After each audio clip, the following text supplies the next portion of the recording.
اعوذ باللہ من الشیطان الرجیم بسم اللہ الرحمن الرحیم۔ دسارہ چینل کے معزز ناظرین، السلام علیکم ورحمۃ اللہ وبرکاتہ۔ ناظرین، ایک شخص مسجد میں عشاء کی نماز پڑھنے کے لیے گیا اور اس وقت پہنچا جب امام صاحب 2 رکعت نماز پڑھ چکے تھے۔ یہ شخص تیسری رکعت میں شامل ہوا اور امام کے ساتھ 2 رکعت نماز پڑھی۔ اب سوال یہ ہے کہ یہ شخص اپنی بچی ہوئی 2 رکعتیں کس طرح پڑھے گا؟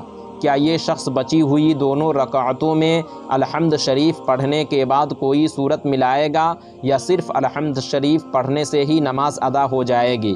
ناظرین، مسئلہ یہ ہے کہ اگر اس طرح کوئی شخص تیسری رکعت میں شامل ہو تو امام کے ساتھ 2 رکعت پوری کرے اور باقی بچی ہوئی دونوں رکعتوں میں الحمد شریف پڑھنے کے بعد کوئی سورت یا 3 چھوٹی آیت یا 1 بڑی آیت پڑھے، اور اگر ایک یا دونوں رکعت میں الحمد کے بعد سورت یا آیت پڑھنا بھول گیا تو اخیر میں سجدہ سہو کرے، نماز ہو جائے گی، اور اگر جان بوجھ کر سورت نہیں پڑھی تو نماز نہیں ہوئی، دوبارہ پڑھنا واجب ہے۔ تو ناظرین، آج کی ویڈیو میں بس اتنا ہی۔